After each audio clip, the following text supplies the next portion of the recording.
Selamat datang kembali. Hari ini kita ditemani oleh Chess Freeman, salah satu diplomat hebat Amerika yang pernah menjabat sebagai asisten Menteri Pertahanan AS dan Duta Besar AS untuk Arab Saudi, di antara berbagai posisi lainnya. Terima kasih banyak telah meluangkan waktu. Senang bisa bersama Anda, Ben.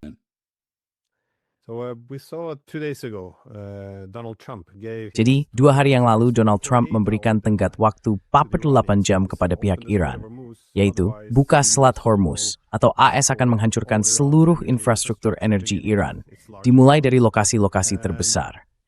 Nah, sekali lagi, pihak Iran menanggapi dengan mengatakan, jika kalian melakukan ini, kami akan memiliki daftar target kami sendiri untuk dihancurkan. Fasilitas energi, pabrik desalinasi di seluruh negara-negara Teluk. Dan ya, 48 jam itu hampir habis, dan sepatnya, Trump sedang berupaya untuk menarik kembali ancamannya.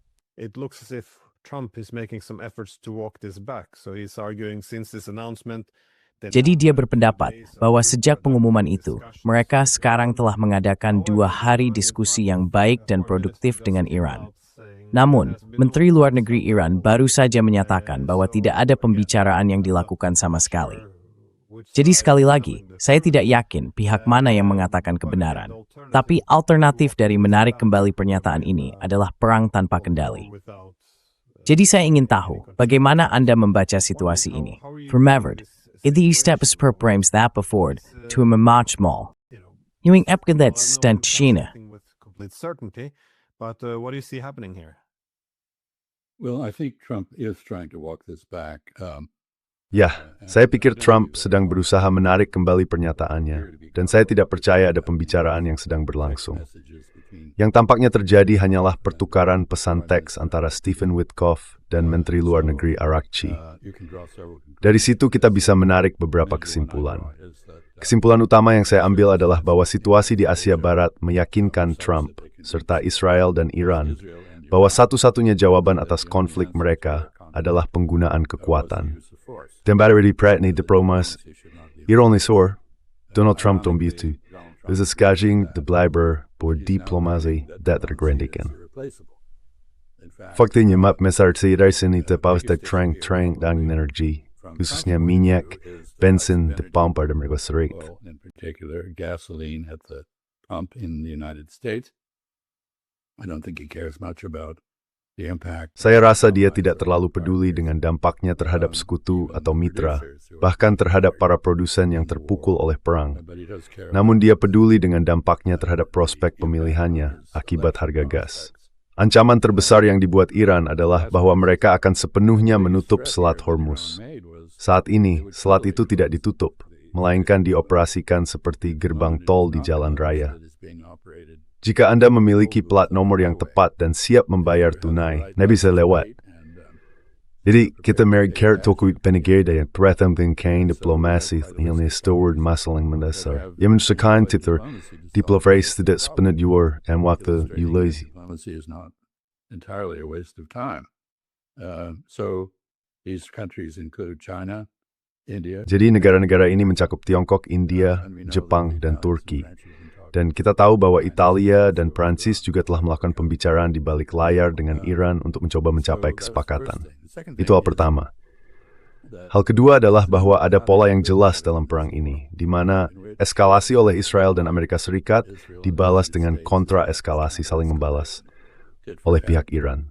Contoh terbaru dan paling mengkhawatirkan dari hal ini termasuk dugaan serangan Amerika di Natanz. Israel menyangkal bertanggung jawab atas hal itu. Tetapi perang ini, setiap perang udara dengan tingkat kerumitan seperti ini, pasti diatur bersama. Jadi penyangkalan bahwa hal ini tidak dikoordinasikan dengan Israel tidak dapat diterima. Jelas itu tidak benar.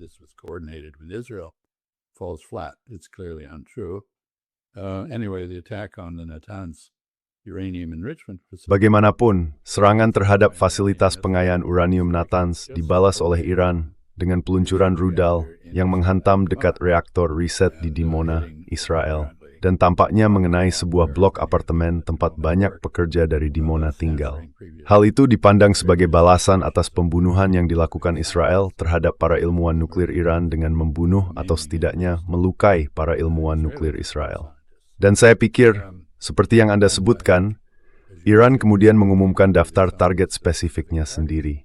Salah satunya adalah pabrik desalinasi Ras Al Khair di Arab Saudi, yang pada dasarnya merupakan satu-satunya sumber pasokan air bagi kota Riyadh, sebuah kota dengan jutaan penduduk. Dengan kata lain, Iran telah menunjukkan bahwa pada akhirnya ia siap untuk sepenuhnya menghancurkan masyarakat Arab Teluk. To utterly destroy the Gulf Arab societies. I believe Kuwait is 90% dependent. Saya percaya Kuwait bergantung sekitar 90% pada air hasil desalinasi. Arab Saudi sekitar 70%. Saya tidak tahu angka pastinya untuk Qatar, tetapi pasti juga sangat tinggi. Dan saya pikir sekitar 40% untuk Uni Emirat Arab. Jadi Iran baru saja mengindikasikan bahwa pada akhirnya mereka siap untuk menghancurkan negara-negara ini sepenuhnya, untuk mengosongkannya dari penduduk. Kita bisa menebak, atau saya rasa cukup yakin, bahwa di balik layar negara-negara ini telah menegur Tuan Trump, berargumen, seperti yang mereka lakukan sejak awal krisis ini, bahwa seharusnya tidak ada perang, bahwa seharusnya ada diplomasi, bahwa seharusnya ada dialog. Namun masalahnya adalah baik Israel maupun Iran, yang keduanya merasa terancam secara eksistensial oleh pihak lain, tidak dapat dengan mudah mundur. Neither of them is prepared to enter a diplomatic dialogue or stop short of the annihilation. Tidak satu pun dari mereka yang siap untuk memulai dialog diplomatik atau berhenti sebelum menghancurkan kekuasaan pihak lain. Dalam kasus Israel, tampaknya di balik layar, Israel belum bereaksi secara terbuka sejauh yang saya tahu terhadap keputusan Trump untuk menangguhkan selama 5 hari rencana serangannya terhadap pembangkit listrik Iran. Namun di balik layar, jelas bahwa Israel merasa sangat tidak tenang. Mereka melihat hal ini sebagai kelemahan dan ketidakkonsistenan dari Presiden Trump. Orang pun bertanya-tanya, mengapa mereka persisten memperlambayan bahwa ia akan konsisten. Meski terkenal karena ketidakkonsistenannya. Namun mereka mundur sebetulnya strategis. But it sees this as a strategic setback that, and of course, to the extent that the bombing. Dan tentu saja, sejauh kampanye pengeboman dikurangi selama 5 hari ini, hal itu secara langsung bertentangan dengan rencana perang Israel. Namun pada akhirnya, dan hal yang sama saya kira juga berlaku dalam kasus Iran, jelas bahwa Iran tidak melihat tujuannya telah sepenuhnya tercapai. Iran ingin menimbulkan kerusakan yang jauh lebih besar terhadap Israel, dan tampaknya memiliki kemampuan untuk melakukannya.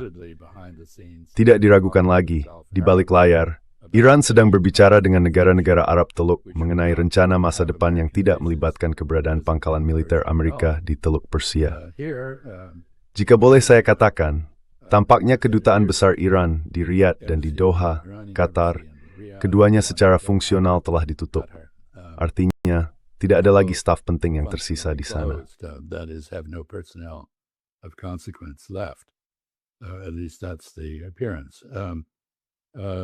Setidaknya itulah yang tampak. Tapi tentu saja saya tidak tahu apakah kedutaan Saudi di Teheran atau kedutaan Qatar di Teheran telah ditutup. Saya kira kemungkinan besar memang begitu. Namun, masih ada banyak tempat lain untuk berdialog, dialog rahasia yang pasti sedang berlangsung. Iran tidak akan menghentikan perang selama tujuannya untuk menyingkirkan pangkalan-pangkalan Amerika dan ancaman dari Teluk Persia belum tercapai. Iran juga tidak akan menghentikan perang sebelum berhasil memberi pelajaran kepada Israel yang cukup untuk mencegah serangan Israel di masa depan. Dan Iran tidak akan menunjukkan kelemahan kepada publiknya sendiri dengan secara terbuka mengakui adanya pertukaran pandangan dengan pemerintahan Trump. An exchange of views with the Trump administration. So there we are. We're left with a war that. Jadi, begitulah keadaannya. Kita kini menghadapi sebuah perang yang, seperti telah dikatakan oleh banyak orang, hanya memiliki taktik tanpa strategi, ada kekuasaan tanpa tujuan, ada kekerasan tanpa visi, dan tidak ada skenario yang kredibel untuk mengakhiri konflik ini. Jadi, ini adalah perang yang menjadi pembenaran bagi dirinya sendiri. Maksud saya, dasar-dasar utama yang menjadi alasan dimulainya perang ini sepenuhnya dan secara nyata terbukti salah. Mas overheberation tanggari pokut akhor with debut Alliance Atlantic. Leisen, tuimers både god brasel i störd strategisk gis en potensi beski, men statsrutgis tekitspinner. strategic error, I think, are being proven right. Yeah, no, I'm a bit surprised. Ya, aku agak terkejut. Ya, sebenarnya tidak terkejut sama sekali dengan tanggapan dari orang-orang Eropa. Aku pikir setelah kasus Greenland, mereka akan sedikit lebih tegas, tapi setelah mendengar Mark Rutte, tampaknya kamu tahu, mereka masih memainkan nada yang sama. They're still playing the same song.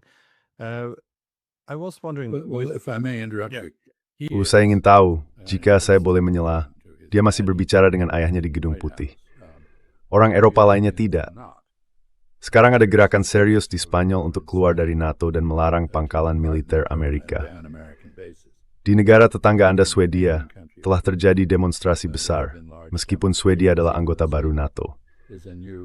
Saya pikir kita mulai melihat tanda-tanda perpecahan, tetapi kita belum melihatnya sepenuhnya berkembang. Dan saya pikir Mark Rutte tidak ingin mencerminkan sikap bagus yang muncul di NATO. Reflecting the emerging attitudes of the members of NATO.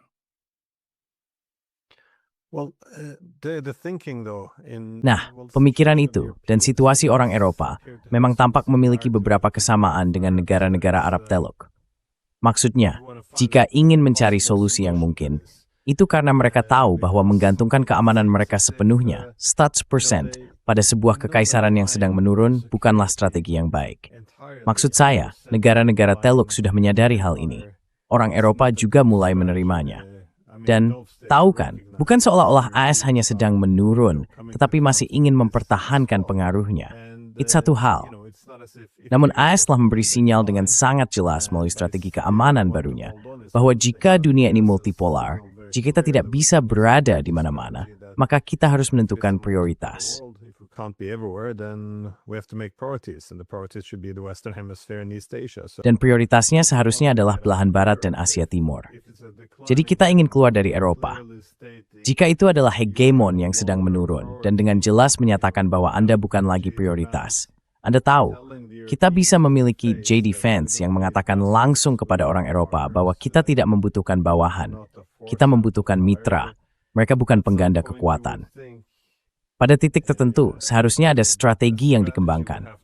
Tampaknya, semaarg zijn inigere broek, ini was de most they did for, and how strategi, and in him met they split hey.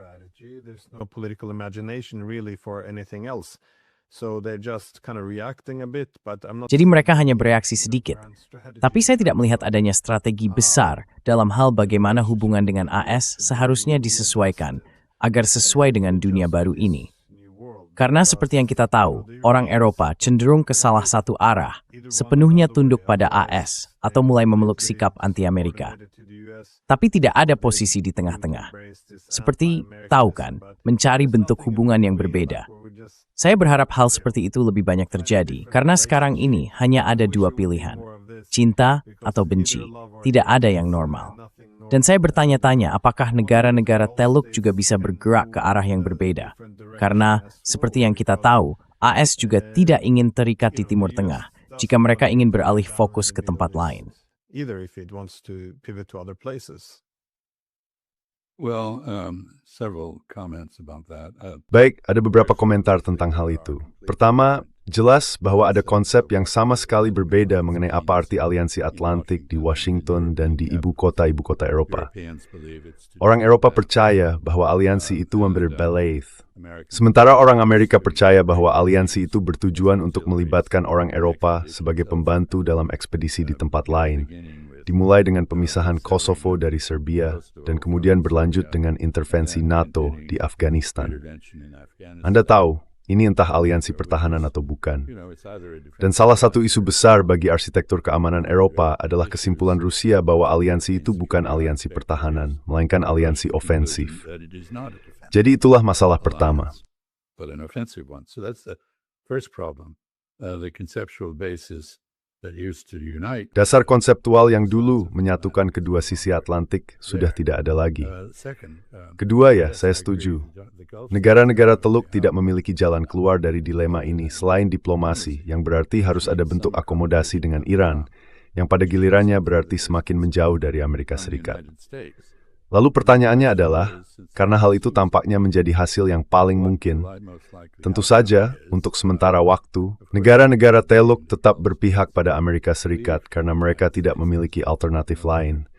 Tetapi mereka tidak bisa secara terbuka mengidentifikasi diri dengan serangan Israel Amerika terhadap Iran, karena Israel sama sekali tidak dapat diterima sebagai mitra dalam bentuk publik apapun.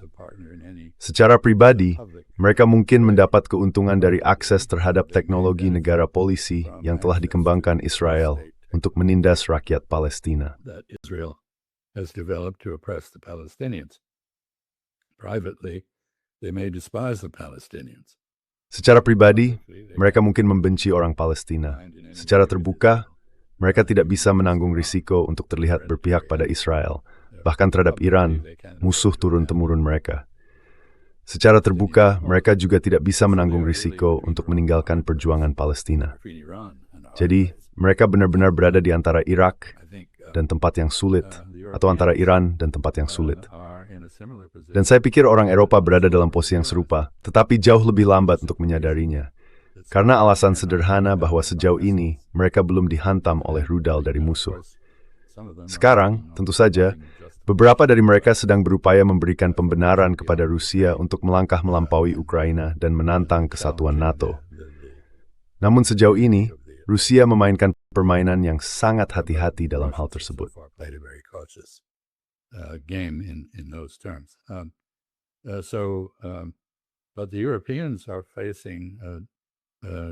Orang Eropa menghadapi bukan hanya dilema bahwa Amerika Serikat sedang melemah, tetapi juga bahwa Amerika Serikat dari sudut pandang Eropa, dan saya harus katakan juga dari sudut pandang saya sendiri, bertindak dengan cara yang gila. Negara itu melakukan hal-hal yang sama sekali tidak mungkin membawa keuntungan apapun, hal-hal yang sepenuhnya tidak rasional, tak terduga, tidak menentu, dan justru merugikan diri sendiri. Jadi, bukan hanya soal melemahnya Amerika Serikat, tetapi juga kekacauan kebijakan di Washington yang mengancam Eropa. Saya pikir, seiring waktu, orang Eropa akan menyadari hal ini. Saya tidak tahu harus menilai seperti apa hasil pemilu Prancis. Yang saya dengar pihak kanan tampil sangat baik, kecuali di Paris, di mana seseorang dari pihak kiri terpilih. Namun, politik Eropa tetap membingungkan dan membingungkan. Dan sejauh yang saya lihat saat ini, belum ada konsensus yang muncul. There's no consensus emerging that I can see at present. So all those things are true, and Jadi semua hal itu benar. Dan di tengah semua ini, jika Trump akhirnya menemukan manfaat dari menjaga dialog dengan Teheran, meskipun dilakukan secara diam-diam dan tidak diakui oleh Teheran, meskipun dijalankan oleh Stephen Witkoff yang memiliki banyak alasan untuk tidak diperpihak Iran, bahkan jika dilakukan oleh Trump sendiri, yang kini tidak dipercaya oleh siapapun, orang-orang Eropa masih berdebat tentang apakah mereka harus berbicara dengan Rusia atau tidak, yang cukup luar biasa. Jadi saya pikir banyak hal menarik sedang terjadi di sini. Tetapi bagi saya, sebagai seorang diplomat yang sudah pensiun, saya merasa menarik melihat betapa diplomasi sekali lagi terbukti tak tergantikan dengan cara-cara yang kini sedang diperlihatkan. Illustrated in the ways that it is being illustrated. I haven't talked about Saya belum membahas implikasi global dari hal ini, tetapi kita sudah pernah membicarakannya sebelumnya. Maksud saya, kita jelas sedang menghadapi resesi ekonomi global. Pemerintahan Trump baru saja memberitahu Israel bahwa perang, kutip, akan berlangsung lebih lama dari yang direncanakan, tutup kutip, dan mungkin berlanjut hingga September. Itu berarti apapun sisa amunisi yang kita miliki akan digunakan. Yudheksa tidak dikalambulat serendek dalam skala global seperti sebelum, bahkan hal transit main masih dikira di Amerika Serikat untuk tetap menjadi kesulitan global. Maksud saya harus utama bisa forward melalui koridor kiri itu dari Asia ke Eropa. Through that corridor in order to get from Asia to Europe, even if the arrival of the U.S. Marines. Meskipun kedatangan marinir AS di dekat Selat Hormuz menjelang akhir pekan ini bukan merupakan pertanda akan terulangnya pertempuran seperti di Gallipoli di pantai utara Selat Hormuz, melainkan diarahkan pada sasaran politik yang kurang tangguh dan lebih masuk akal. Misalnya Pulau Abu Musa dan Kepulauan Tun Kecil yang menjadi fokus sengketa teritorial antara Iran dan Uni Emirat Arab. Menurut saya, itu merupakan sasaran yang lebih cerdas bagi marinir dibandingkan Pulau Kark, yang terletak jauh di Teluk Persia dan mengharuskan pasukan Amerika menempuh jalur berbahaya untuk mencapainya, kecuali jika Arab Saudi menyediakan area pangkalan, yang saya rasa tidak akan terjadi. Which I don't think it will. When Trump threatens. Kau tahu ketika Trump mengancam akan menghancurkan pembangkit listrik di Iran, seperti yang telah ia lakukan, jika bukan hari ini, maka 5 hari dari sekarang, menurutku. Dan ancaman itu dibalas dengan ancaman serupa terhadap Israel dan negara-negara Arab Teluk. Ditambah dengan rencana menghancurkan pabrik desalinasi yang sangat penting bagi kelangsungan hidup negara-negara tersebut. Aku rasa ia justru melemahkan kemungkinan kerjasama nyata dari pihak mereka. Akhirnya, mengenai topik penarikan diri ke belahan barat, kau tahu, ada pepatah Tiongkok yang ia katakan, tapi perhatikan apa yang ia lakukan. Apa yang Trump katakan adalah satu hal, apa yang ia lakukan sama sekali berbeda.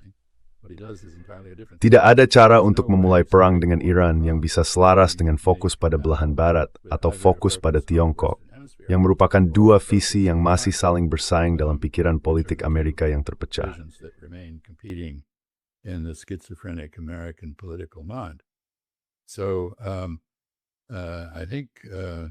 Jadi menurut saya tidak ada kejelasan. 5 hari akan berlalu.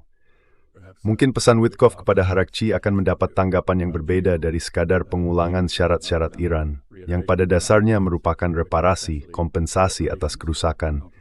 Tidak adanya kehadiran militer Amerika di Teluk Persia, serta jaminan yang dapat dipercaya bahwa Israel tidak akan kembali menyerang Iran secara langsung maupun bersekongkol untuk mengatur serangan Amerika dan sebagainya. Ada unsur lain di sini yaitu butuhan akan arsitektur mur di Teluk Persia.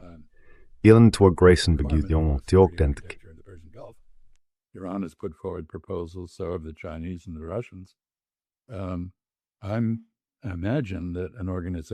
Saya membayangkan bahwa sebuah organisasi seperti Organisasi Kerjasama Islam, sebelumnya bernama Organisasi Konferensi Islam, yang menaungi sekitar 5-7 negara Muslim, termasuk beberapa negara dengan prestis politik yang nyata seperti Indonesia dan Malaysia yang tidak berada di kawasan tersebut, tetapi melibatkan Turki, yang merupakan pemain potensial sangat penting dalam mengatur semacam perdamaian di sini.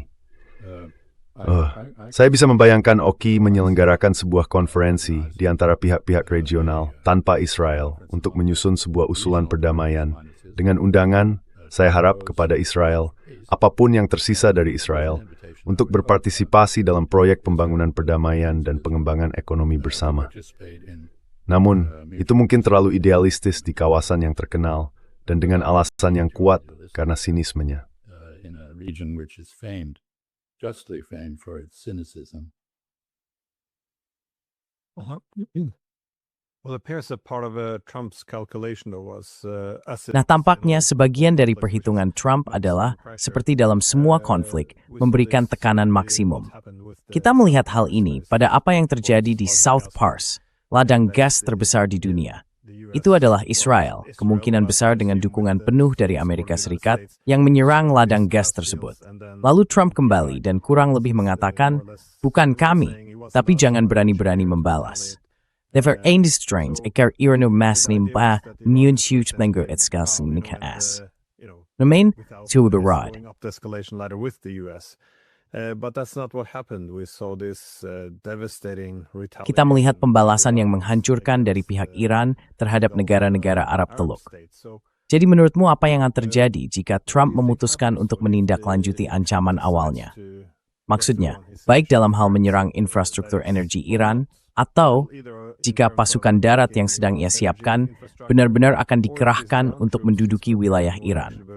Karena kita sudah mendengar dari pihak Iran bahwa mereka bisa menyerang infrastruktur energi, pabrik desalinasi, Nadersetst 4. Tapi smites, sentinelingan funggroger Arab, Garangar Teluk Sita. Yeah. The Gulf states, wouldn't it? Yes. But here again. Ya, tetapi sekali lagi, kebijakan tekanan maksimum pada dasarnya adalah kekuasaan tanpa tujuan. taktik tanpa strategi. Itulah definisi dari perang ini yang tidak mungkin berhasil.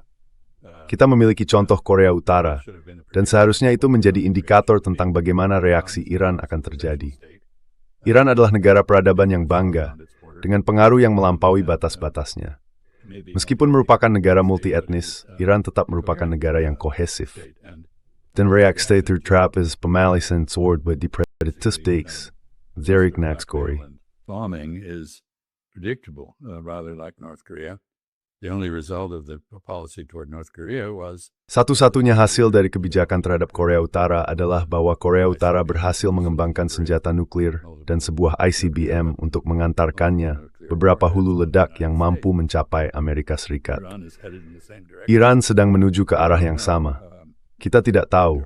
Iran menyangkal bahwa mereka menembakkan rudal ke Diego Garcia dan mengklaim bahwa itu adalah serangan bendera palsu oleh Israel. Itu leam zetaden imbuth remedies befat mulatandi sobumli stidiuk. Probably intended to keep the British Ken Diego Garcia ada weary threatha. war on the side of So habel depting some persurik when pa alonsri. is their problem. Then They think the United Nations and the Komunitas internasional kini bahwa wilayah tersebut merupakan pergerakan Mauritius.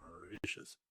Anyway, whatever that was, bagaimanapun, Israel memang telah melakukan banyak operasi bendera palsu yang dimaksudkan untuk menyeret pihak lain ke dalam perang melawan Iran. so far without Sejauh ini tanpa hasil. there have been no Tidak ada pergerakan nyata selain langkah-langkah diplomatik dari negara-negara Arab Teluk sebagai tanggapan. in reaction. Namun yang dapat kita lihat di sini, You know, apakah itu operasi bendera palsu yang melibatkan peluncuran IRBM ke Diego Garcia atau bukan, adalah bahwa pembunuhan Ali Khamenei, pemimpin tertinggi yang telah wafat, dan penggantinya oleh putranya, telah mengepus larangan terhadap berbagai pengembangan senjata yang sebelumnya ditegaskan oleh pemimpin terdahulu. they ban on very Dialah penentang utama pengembangan senjata nuklir atau senjata pemusnah massal lainnya. of the development of nuclear weapons or other weapons of mass destruction.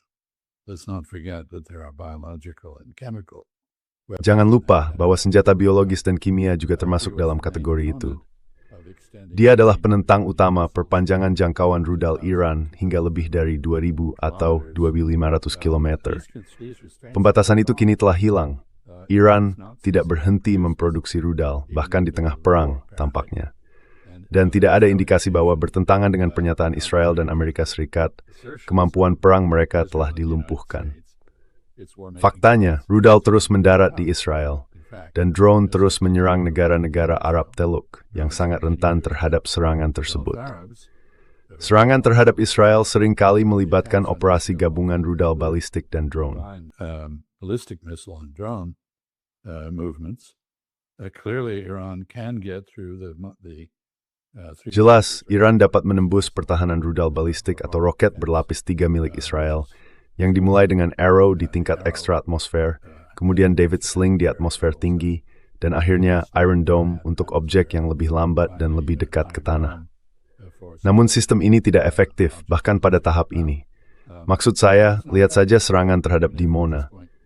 Itu adalah bagian Israel yang paling dijaga ketat, situs yang paling dilindungi di Israel. Namun Iran tetap berhasil mengenainya dengan, saya kira, 2 rudal.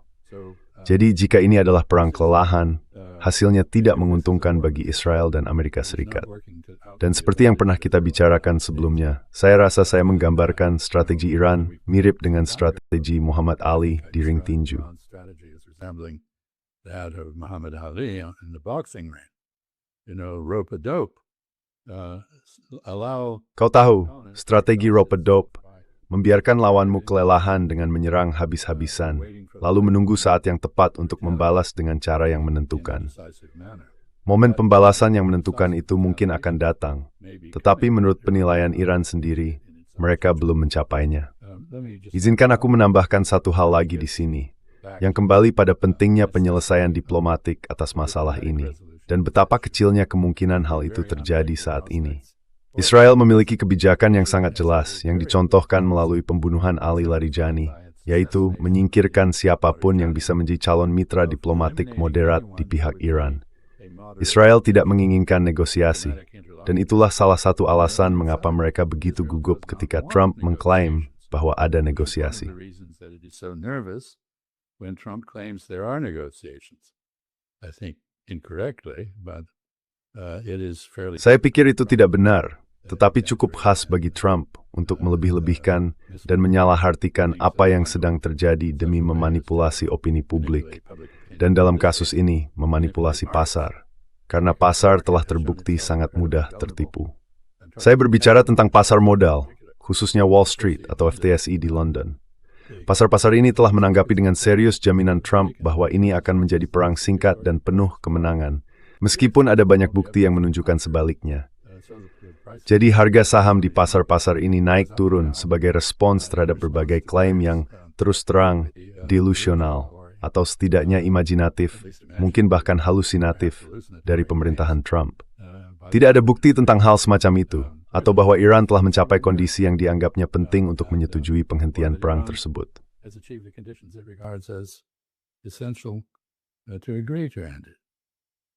Jadi bagaimana prospeknya? Saya sekitar menowo.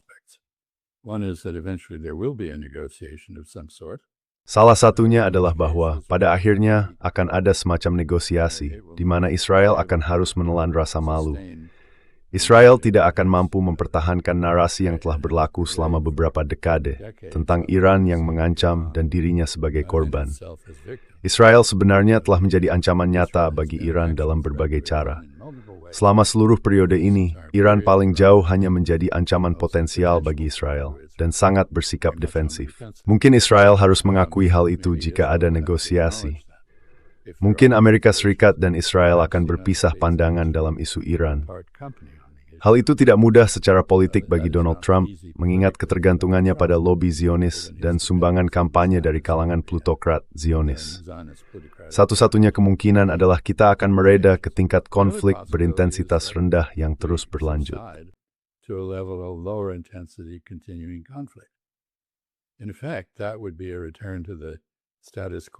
Pada dasarnya itu akan menjadi kembali ke status quo sebelumnya, karena telah terjadi konflik berintensitas rendah antara Iran dan Israel, dan sampai batas tertentu antara Iran dan Amerika Serikat, yang dicontohkan oleh pembunuhan Jenderal Soleimani pada masa jabatan pertama Trump, serta beberapa serangan Israel terhadap Iran pada pemerintahan Trump kedua, termasuk perang pada bulan Juni tahun lalu. Jadi mungkin kita akan kembali ke situasi di mana Israel, seperti halnya Iran, berada dalam bahaya terus-menerus diserang oleh musuhnya. Rudal yang datang entah dari mana, pembunuhan terencana. Sejauh ini, Iran belum membalas kebijakan pembunuhan yang dilakukan Israel. Apakah penolakan itu akan tetap bertahan? Kita tidak tahu. Jadi dari dua alternatif tersebut, menurut saya solusi yang dinegosiasikan jauh lebih disukai dibandingkan konflik berintensitas rendah. Terorisme yang terus berlanjut terlingkar di belah pihak. Accompanied by continued terrorism by both sides. Well, the low intensity though, this essentially Intensitasnya yang rendah. Meskipun begitu, ini pada dasarnya akan membuatnya berjalan lambat, memungkinkan situasi ini berlangsung lebih lama. Tampaknya, jika intensitasnya menurun, hal itu akan memberi keuntungan bagi Iran, karena Iran tentu dapat terus menutup Selat Hormuz, yang berarti penderitaan bagi Amerika Serikat akan terus meningkat. The pain for the United States will keep growing. I think that would be a short term. Saya pikir itu akan menjadi penutupan jangka pendek, tetapi kemudian kembali ke operasi gerbang tol seperti jalan tol. Anda membuat kesepakatan, mencapai pemahaman, menyerahkan tiket bersama sejumlah uang, dan Anda bisa lewat. Pada dasarnya itulah yang sedang terjadi. Semua pembicaraan tentang penambangan di Selat Hormuz tidak memiliki bukti nyata. Dan pertanyaan sebenarnya adalah, mengapa Iran ingin menambang Selat Hormuz ketika pada dasarnya mereka melihat menjaga selat itu tetap terbuka bagi pihak-pihak tertentu sebagai play dan pengaruh diplomatik.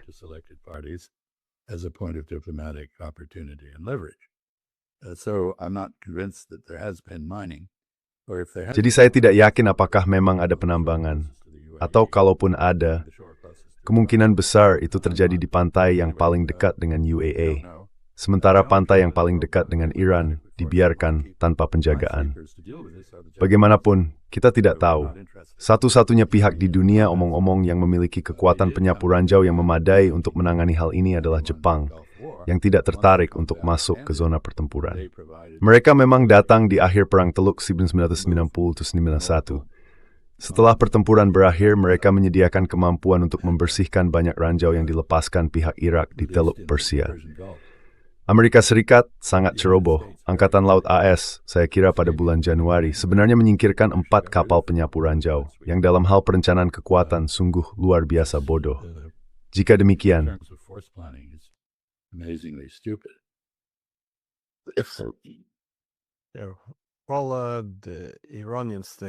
Nah, Iran, pembukaan selektif ini adalah strategi yang menarik. Karena sekarang, tentu saja mereka bisa mendapatkan kompensasi dari negara-negara Teluk atas serangan itu dengan cara mengenakan pajak pada mereka pada dasarnya.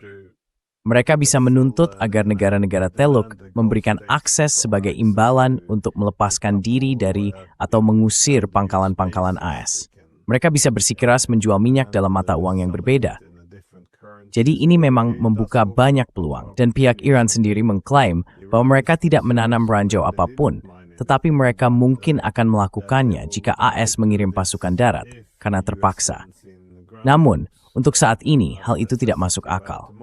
Mengenai penyelesaian yang dinegosiasikan, saya hanya ingin tahu, menurut Anda, di mana titik temu yang mungkin?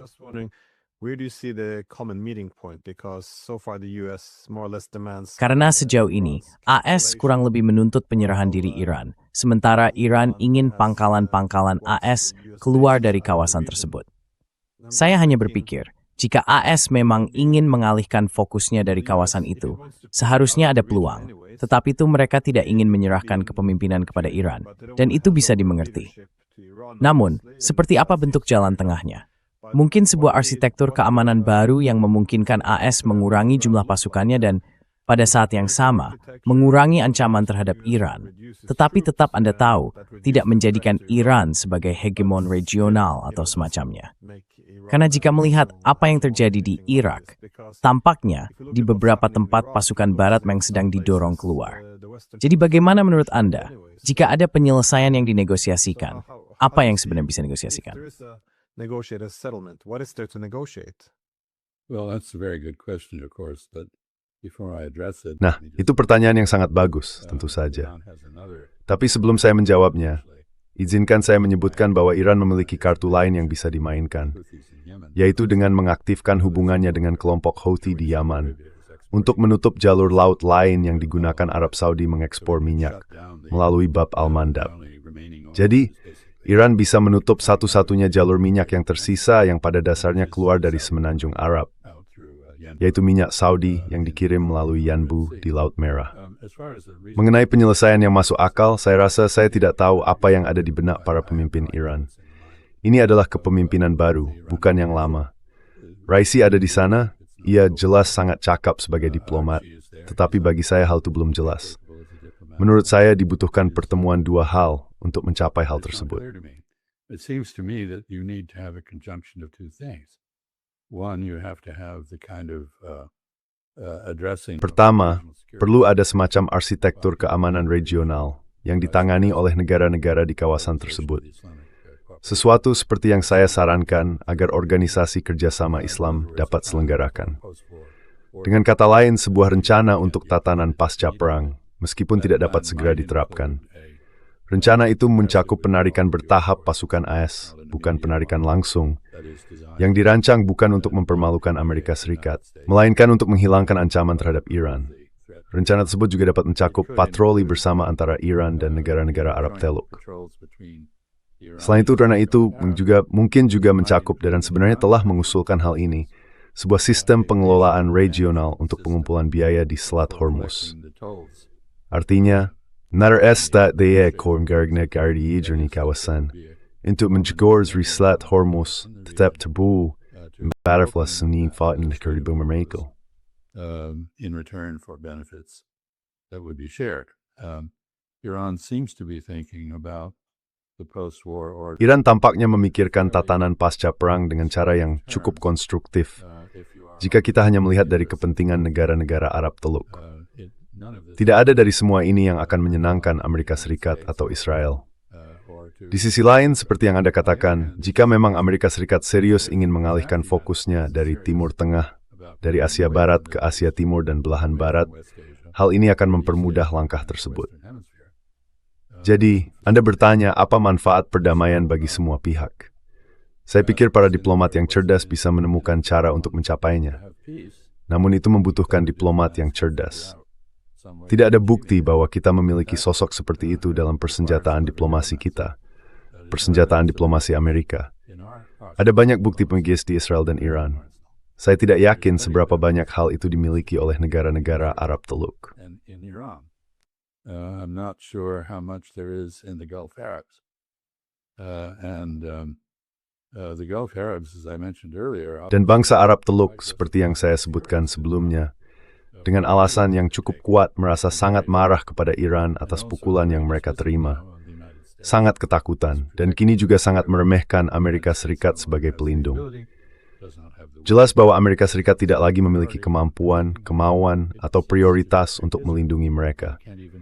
Negara itu berusaha melindungi Israel, dan tampaknya bahkan hal itu pun tidak bisa dilakukan. Saya rasa saya harus menutup dengan mengatakan bahwa, seperti biasa, perang fisik disertai dengan perang informasi. Sensor militer Israel dengan sedikit pengecualian sangat efektif, yang menjadi catatan buruk bagi mereka, dihormati oleh para jurnalis Barat. Jadi kita memiliki banyak informasi tentang kerusakan fisik di Iran. Kita juga memiliki banyak informasi tentang kerusakan fisik di Lebanon. Information about physical damage in Lebanon. We have some information about the ferocity of the... Kami memiliki beberapa informasi tentang keganasan kampanye pembersihan etnis yang sedang berlangsung di tepi barat. Tetapi kami hampir tidak memiliki informasi apapun tentang kerusakan fisik dan manusia akibat serangan Iran. Israel tampaknya lebih memedulikan semangat rakyatnya daripada perlindungan fisiknya. Data jajak pendapat menunjukkan bahwa mereka tetap sangat mendukung perang. Mungkin sebagian karena mereka sebenarnya tidak memahami apa yang sedang terjadi. Saya mencatat bahwa Bandara Ben Gurion, bandara internasional di Israel, kini mengalami pengurangan penerbangan yang parah yang diberlakukan oleh Menteri Perhubungan Israel untuk melindungi nyawa, kata menteri tersebut. Namun hal ini juga memutus jalur emigrasi dari Israel. This also cuts off immigration from Israel. If there can be no more than 50 passengers per plane. Jika tidak boleh ada lebih dari 50 penumpang per pesawat, seperti yang tampaknya terjadi, dan jumlah penerbangan dibatasi, hal ini membuat banyak warga Israel terjebak.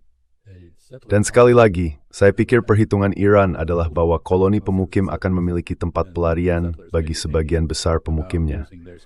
Para pemukim mungkin sedang mempertimbangkan untuk menggunakan paspor Spanyol, Portugis, atau Jerman mereka untuk pergi dan tidak kembali lagi. Karena jika kembali berarti menghadapi konflik berintensitas rendah, lebih banyak hal yang sama. Mengapa ingin kembali? Dan tentu saja kita tidak tahu tingkat emigrasi selama perang ini, karena hal itu juga dilarang bagi para jurnalis. Jadi kita kehilangan elemen penting di sini dalam menilai kerusakan akibat perang.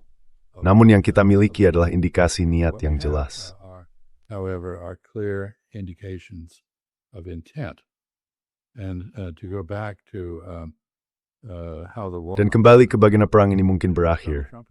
Anda tahu Donald Trump telah menawarkan serangkaian alasan yang campur aduk, semacam hidangan prasmanan tujuan untuk perang ini.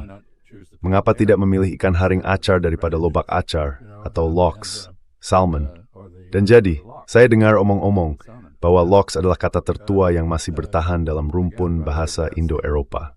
Jadi, dalam arti tertentu, Norwegia berada di pusat dunia. Bagaimanapun, maksud saya adalah bahwa Trump berada dalam posisi untuk memilih dan memilah. Ia jelas gagal dalam sejumlah hal. Tidak ada pergantian rezim, tidak ada keruntuhan negara. Itu adalah tujuan Israel, bukan tujuan Amerika. Tidak ada akhir bagi program nuklir, bahkan justru percepatan dan bahaya proliferasi yang jauh lebih luas. Ketika Iran menjadi negara nuklir, orang mungkin memperkirakan negara lain, Arab Saudi, Turki, Mesir di kawasan itu, dan negara early energy spouse, Jepang, dan Korea Selatan akan mengikuti wujud ikini clear.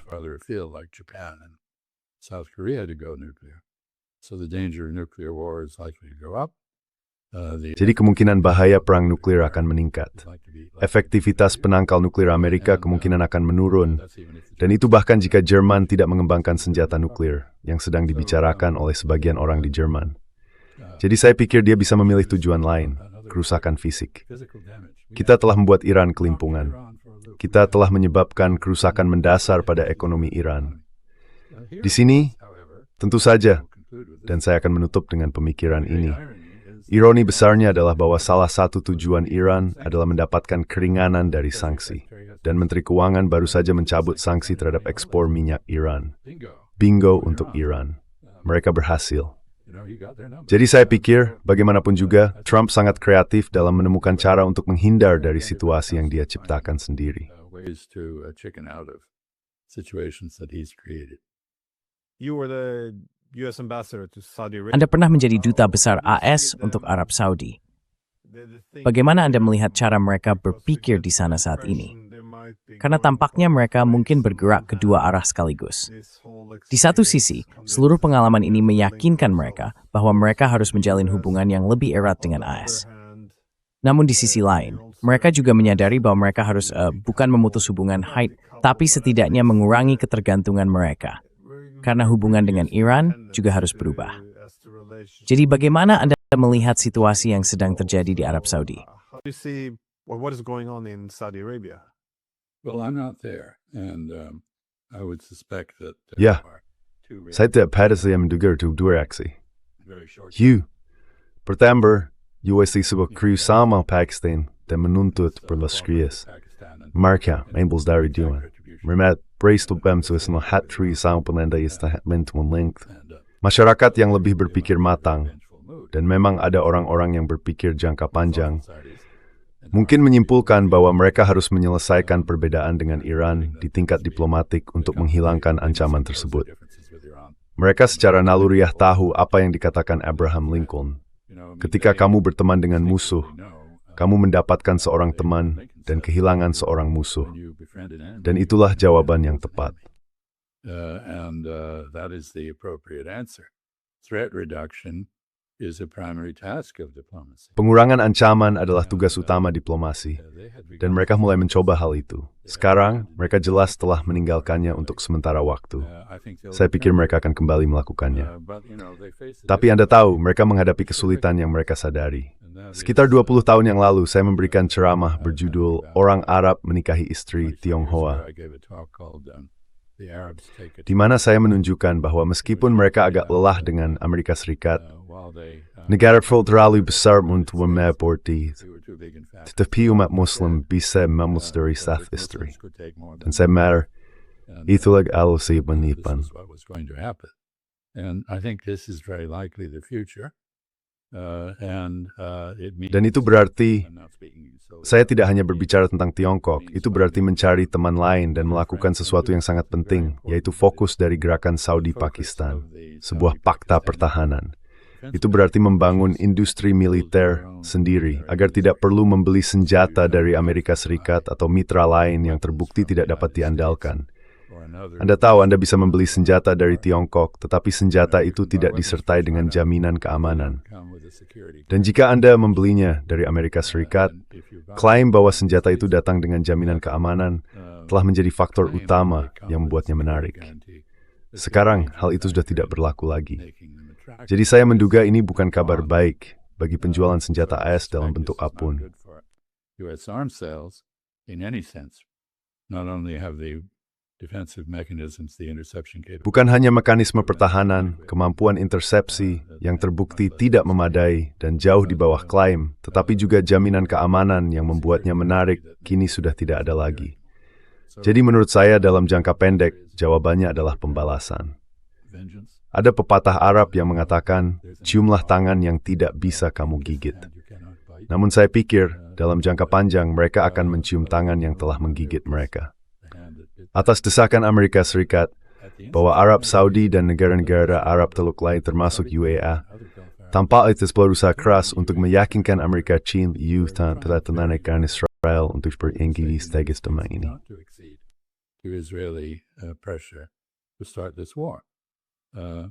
They knew, even if Donald Trump did, what the likely. Mereka tahu, meskipun Donald Trump tidak tahu, seperti apa kemungkinan hasil perang itu dalam hal gangguan terhadap ekonomi politik mereka, tekanan yang akan mereka hadapi, dan kerusakan fisik yang akan mereka derita.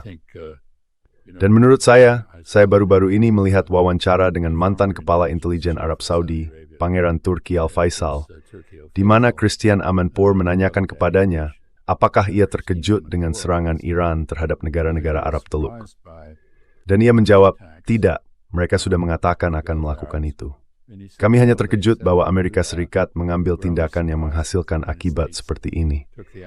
Jadi, orang-orang yang lebih berpikiran strategis di Arab Saudi jelas sedang berpikir secara strategis, bukan hanya taktis tentang bagaimana menghadapi situasi baru di Teluk.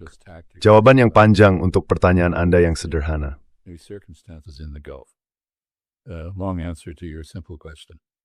Saya minta maaf.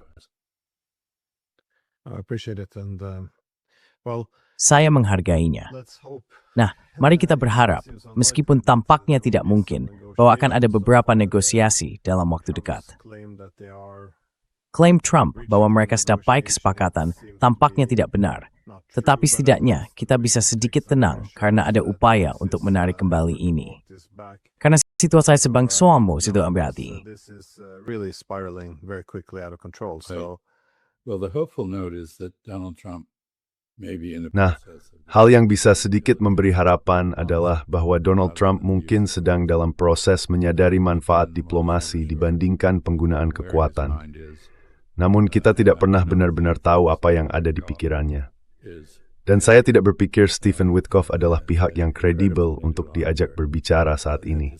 Mengingat keterlibatannya di masa lalu dalam tindakan penipuan dan ketidakmampuannya untuk membuat Donald Trump menepati kesepakatan yang tampaknya ia isyaratkan atau bahkan mungkin capai di meja perundingan dengan mitra Irannya.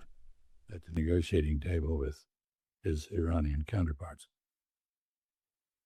that's my concern, though. That is Itu yang saya khawatirkan, bahwa begitu Trump menyadari nilai diplomasi, akan sulit setelah kamu tahu apa yang terjadi pada JCPOA, dan kemudian dua serangan mendak. Dan tahu, that means beberapa kepercayaan. There will be some trust issues, but yeah, Well, that's why I don't think the Iranians are going to stop. Tapi itulah sebabnya saya tidak berpikir Iran akan berhenti sampai mereka merasa telah menempatkan Amerika Serikat persis di posisi yang mereka inginkan. It's clear that Donald Trump Dan saya tidak berpikir, jelas bahwa Donald Trump, bahkan jika dia tidak pernah mengakui kesalahan yang dia buat, memahami bahwa situasi ini tidak berjalan baik di berbagai tingkat, dan mungkin paling khawatir tentang dampak politik dalam negeri. the domestic political impact. Saya sempat membahas sedikit tentang harga bensin di pompa. Teberstek the world with the regrets and maga terpich olem hali. Half the meeting at work it is ball. Are now splintering increasingly. There are polls that show that the vast majority of Ada jajak pendapat yang menunjukkan bahwa sebagian besar pemilih Donald Trump, sekitar 70%, favor and mendukung diakhirinya perang segera. Mereka tidak menyetujui perang ini. Jadi saya kembali ke poin bahwa adalah tindakan bodoh memulai perang yang pada dasarnya disahkan oleh Benjamin Netanyahu, bukan oleh Kongres Amerika Serikat sebagaimana yang dituntut oleh konstitusi. Adalah tindakan bodoh memulai perang tanpa tujuan yang jelas dan tanpa strategi untuk mengakhirinya. Dan kita semua tidak latih di kebodohan ini. Ayah mengsedal lakai Donald Trump, sekikling mampu nolskewer, untuk dirinya sendiri, untuk negara kita, dunia, untuk berpatriotisme. for the world Babnya itu dat melihat milius dat in the region. itu renewal that. Whether he's up to it or not, we shall see. well, thank you. En de gracie, sumem like easy no. Austan, incess in the brace with Kirk. Your insights. Terima kasih Glenn.